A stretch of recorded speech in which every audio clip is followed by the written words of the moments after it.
And it's time for fashion, elegance, beauty. Now you have to take a model pose like... You'll just be doing it. I'll just be giving background. Don't okay, worry. fashion, elegance, beauty. Give me one word. Give me one word. One word now, as you're posing, one word. Opulence. Opulence. Opulence. Okay, one pose for opulence.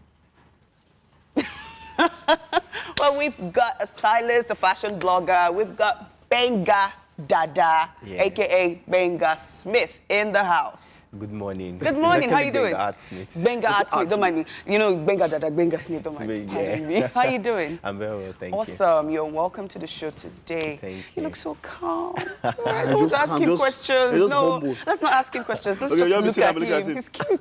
Oh, you're welcome to the show today. Something fascinating caught my attention. I was asking you the question before the interview started. You fancied dancing for Michael Jackson. And you know, he said it's not his thing anymore. No, we don't do that here. We're going to put music, Michael Jackson, and you just a little breakdance or something. I can't dance to save a rat's life. So what happened? How did you lose touch? What happened? Well, I really don't know what happened. You know, I think it was just a phase in my life. I suddenly became shy. I became overconscious of myself. So, you know, being overconscious of yourself, you're thinking, oh, am I doing the right thing? Is this move not silly? Is this... So, before I knew it, I just stopped dancing. It started with church. I stopped dancing in church, and before I knew it, I lost touch. Oh, but, you know, philosophy is... People that study philosophy, they always want... When you're in school now, all the just come and I'm from philosophy department. You see the Bangladesh of the no. And come on, you can't be a shy person. Well, I know it was a phase in my life. That was long before. School too was a phase in your life, so you're over that. Yes. So now this is you, Gbenga Smith. So tell us about your academy. Okay, I studied philosophy. Well, as the case of many Nigerian students, you just want the certificate. You don't want to be considered a dropout or a layabout. So, you know, it was just a time in my life when I was like, okay, I need to do something. And left to me, I would rather go to a vocational institute or a college of arts. And unfortunately, we didn't have that in Nigeria. You know, yes, we have Yaba College of Technology, but at the time, I thought Yaba College of Technology was all about fashion designing. So my thinking was that if I needed to do what I wanted to do, I have to go outside the country and stuff like that. But at the time, my father wasn't receptive to the idea.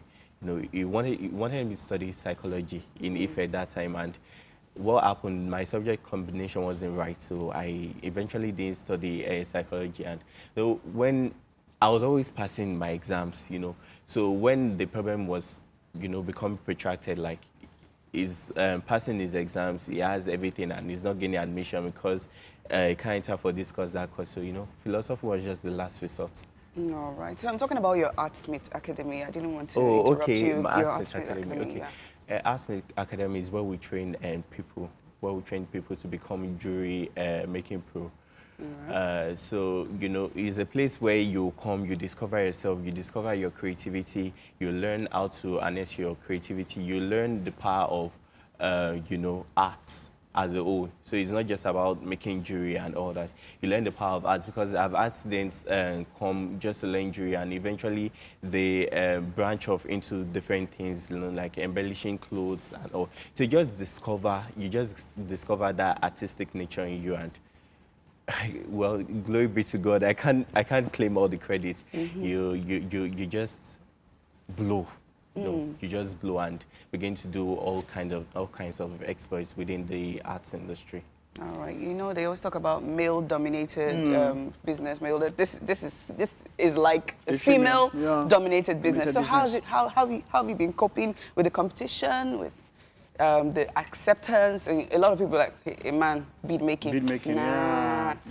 Well, it's kind of very fascinating, because people have this popular belief, especially women, that anything that is related to women that a man does, he does it better. Like, let's look at it. Most of the hairstylists in Nigeria, even in so-called local areas, I studied in Ado-Ekiti, most of the hairstylists in Ado-Ekiti were men, in fact, are men. And same thing for Lagos. So, you know, it's just a general acceptance now that, oh, I'd rather go for a man who is doing a feminine thing than a woman, because they believe that generally, and which is true, men have the patience, men have the emotional balance to deal with clients and pressure and all of that. So they rather do a guy, and they believe men are more meticulous. Well, that's what they tell me, that men are more meticulous than women. That women tend to be easily pleased, easily tossed and turned. I agree with you. When they are beefing a lady, they could show the beef on the hairstyle. Cut your fringe here. I understand. I really get what you mean. Okay, now let's talk about, you're also a blogger. Well, Or do you do it for fun? Or I used to write for leisure? I used to write for Sorry, do you do it for fun, or do you do it like you want to do it something professionally, or you do it for fun? Well, I have this very restless spirit, and there's actually a time in my life.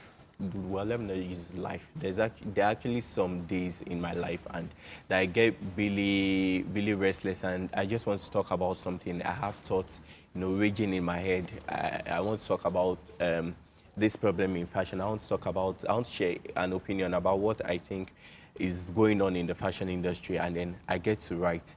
So what I do mostly now is I guest write for different people, blogs, magazines and all of that. All right, so let's take it out. You spoke about your desire to want to make things fair. Let's say you're the president of, is it NIP? What's the name now? The Nigerian Fashion.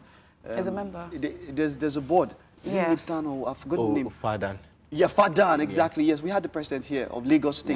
Yeah, the president of Lagos State. Fashion Design Association. Yes, that's Kola Kudus. We had him here Yes. on the show much earlier. Now, let's say you are, not Kola Kudus. Now, let's say you're the national president of Fadan.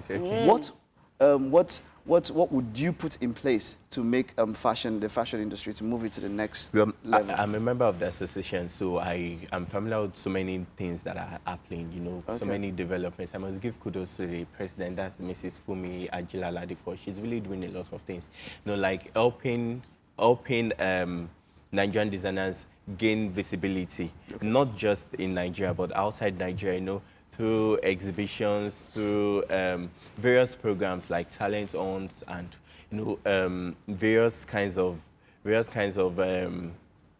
associations. Like, for example, we have an affiliation with Daviva. So making resources available to designers, readily available to designers, is what she's doing, and she's doing a fantastic job. Very fantastic job. So there's no excuse that, I'm not getting the attention. I'm talented but confused. I'm talented but not getting the attention or commercial value for my creativity. There's nothing of such again. She's really, really doing well. All right. When you say making resources available, what do you mean by that? Does the body give, is it loans or grants or something like that? Well, not loans and grants. For example, we have fashion designers who have dreams of setting up a fashion school and all kinds of stuff like that. Or, for example, there's a problem of staffing in the fashion industry. We can't lie about that. But being a member of the association, it's very easy for you to get that's human resource. It's very easy to get maybe a fashion school or an institute that they have graduates that they are unemployed, they are looking for employment, and so it's just something you just table out the problem at hand. Like, I need dedicated members of staff or something, and then you just get the link immediately. So there's a structure. A structure is in place. There's a structure. Okay, so you are for continuity. You're not opposition. No, you have to add it continuity. Okay.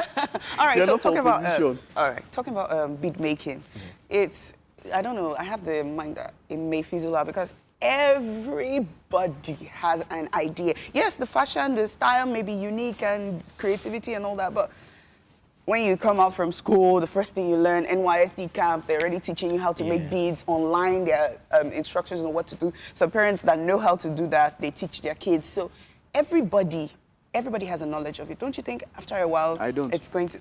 Okay, you don't. You, Mikey alone does not. But don't you think after a while, it will not become so spectacular? Well, I don't think so. Passion will always speak for you. Once you have the passion, and then constantly evolving. Consistency, you understand? Just like someone saying, let me see. some people actually predicted it that after a while that the Ankara fabric would just go off the scene, but that's a lie. No, it has gone through a series of evolution. People give excuses like, oh, that in some weathers you can't wear Ankara, but guess what? We have Ankara in silk.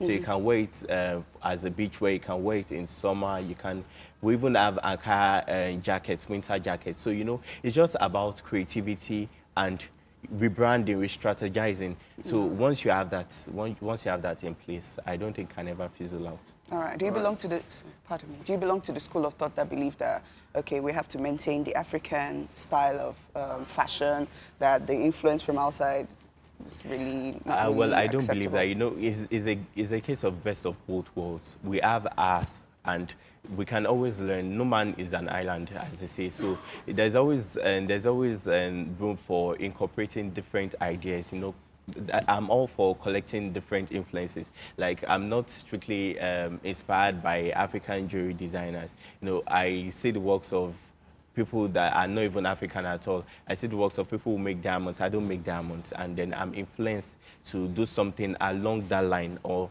something that is just inspired by it. So I'm all about external influences. All right. All right, good. So, 5 years in the nearest future, where do you see, how far has fashion taken you and how far do you think it will take you? How far has it taken you? Well, it has pre taken me, and post, how far do you think it will take you forward?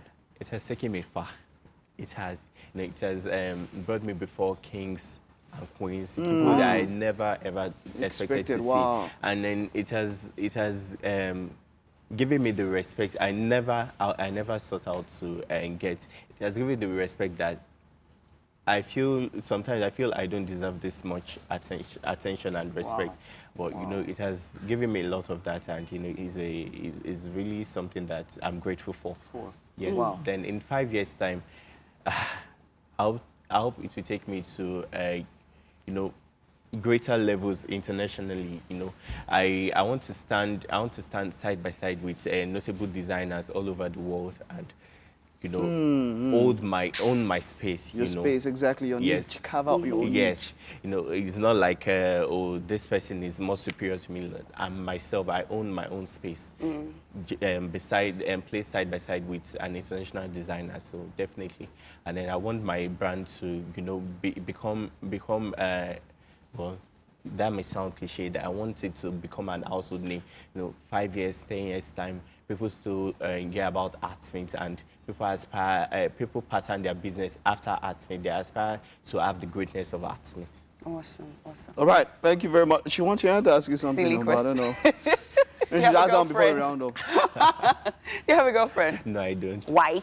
Well. Why? For me, there's some things that, you know, it is a natural consequence.